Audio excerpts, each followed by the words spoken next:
गणनाय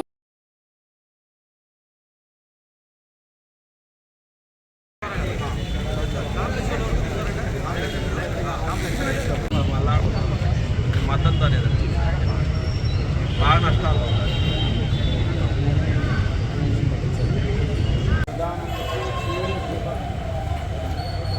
బిజిలీ యోజన మొత్తం బిజిలీ యోజన అని చెప్పి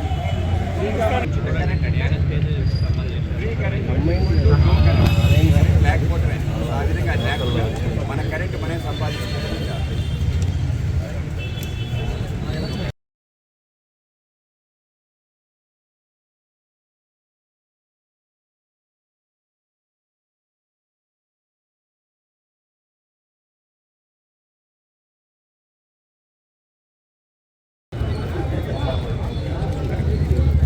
అన్ని 18 అధ్యాయాలు సంబంధించి ఒకసారి లేదన్నా గ్లాస్ లేదు.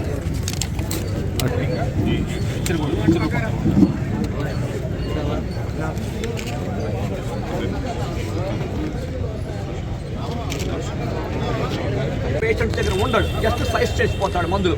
సార్ మీరు వైద్య వృత్తిలో ఉన్నారు, మీకు పూర్తిగా తెలుసు. నర్సే పొద్దుగులు అందుబాటులో ఉంది, కేరళ వాళ్ళు వచ్చి అందుబాటులో ఉండి వీళ్ళ నెమ్మదిగా మత మార్పిడికి అక్కడ ఎడిక్ట్ చేస్తున్నారండి. అందుకని అది లేకుండా హిందువులు అయితేనే మనం కాలేజీలో నర్సింగ్ ఇస్తాము అని చెప్పినంటే అది కూడా ఒక మత మార్పిడికి మనం అరికట్టినట్టు అవుతుందండి. కొంచెం దాన్ని మనసులో పెట్టుకొని మీరు చూడండి. అంటే అన్ని నర్సింగ్ కాలేజెస్ గతంలో కేరళ వాళ్ళ మీద ఎక్కువ రన్ అయ్యేవి.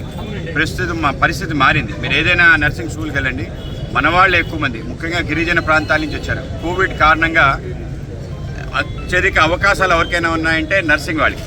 ఇప్పుడు ఇమీడియట్గా కంప్లీట్ అయిన వెంటనే వాళ్ళు తీసుకెళ్ళిపోవడానికి ప్రపంచవ్యాప్తంగా యూరోప్, అమెరికా దేశాలు సిద్ధంగా ఉన్నాయి. బాగా సార్ట్ ఆఫ్టర్ కోర్స్ ఏదైనా ఉంటే నర్సింగ్ కోర్సు అయితే వాళ్ళు కంపల్సరీ 4 years కంప్లీట్ చేయాలి. మన దగ్గర బీఎస్సీ 3 years ప్లస్ 1 year 4 ఏళ్ళు కంప్లీట్ చేస్తే వాళ్ళకి ప్రపంచంలో తిరుగులేదు. ఒక సాఫ్ట్వేర్ ఇంజనీర్కైనా జాబ్ దొరకదు, కానీ నర్సు దొరుకుతుంది. వాళ్ళు మారిందండి పరిస్థితి బాగా. మన వాళ్ళు అంతకుముందు అందరికి ఇచ్చేవాడు సార్, కానీ ఇప్పుడు ఈ సంవత్సరము ఓన్లీ ఎస్సీ ఎస్టీలకే ఇస్తున్నారు సార్.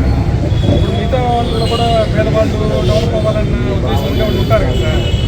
దాని మీద మరి మీరు ఏమన్నా కొంచెం నేను అంతకుముందు దానికి సబ్సిడీ వచ్చేది ఇండస్ట్రీస్ అంటే ఇప్పుడు కూడా రిస్ట్రిక్షన్ లేదు. అయితే ఏంటంటే ఎస్సీ ఎస్టీ ఆ రేటు మిగతా ప్రాంతాలకైనా అంటే మహారాష్ట్ర నాందేడ్ ప్రాంతం, ఆ ప్రాంతంలో ఉండే మిర్చి రైతులు ఇచ్చేదానికన్నా. అందరికీ నమస్కారం. ఇవాళ నా 2వ విడత సారథ్యం అని చెప్పి కార్యక్రమానికి పేరు పెట్టడం జరిగింది. మొదటిసారి భారతీయ జనతా పార్టీ రాష్ట్ర అధ్యక్షుడిగా బాధ్యత స్వీకరించిన తర్వాత రాష్ట్ర వ్యాప్త పర్యటన చేయటం ఆనవాయితీ. దాంట్లో భాగంగా మొదట రాయలసీమలో ప్రారంభించడం జరిగింది. దేవుని కడప నుంచి ఈ యొక్క యాత్ర ప్రారంభించడం జరిగింది. రోజు ఒక జిల్లాలో కార్యకర్తలతో సమావేశంతో పాటు, విస్తృత కార్యకర్త సమావేశంతో పాటు ఆ నగరంలో ఉండే ప్రముఖుల్ని కలిసే ఒక అవకాశం. ఒకటి ఇన్ఫార్మల్గా చాయ్ పే చర్చ అనే కార్యక్రమంలో ఉదయం తప్పనిసరిగా అన్ని చోట్ల చేస్తున్నాం. అలాగే సాయంకాలం ప్రముఖులతో సమావేశం, అలాగే ఊర్లో ఉండే ఏవైతే ప్రముఖమైన ప్రదేశాలను వాటి దర్శనం కూడా చేసుకోవటం, అలాగే మన ప్రాంతానికి సంబంధించిన మహానుభావుల్ని తప్పనిసరిగా వాళ్ళ స్మృతి, వాళ్ళ సంబంధించిన ఏవైతే ప్రయత్నం ఉందో వాటిని తప్పనిసరిగా స్మరించుకోవటం కూడా ఈ కార్యక్రమంలో భాగస్వామ్యం. ఆ విధంగా మన ప్రాంతానికి మొత్తం తెలుగు భాషకి ఒక కీర్తి కిరీటంగా మార్చిన గుర్రం జాషువా గారికి నివాళులు అర్పిస్తాం. ఆ విధంగా ఆ కార్యక్రమం ఉంటుంది.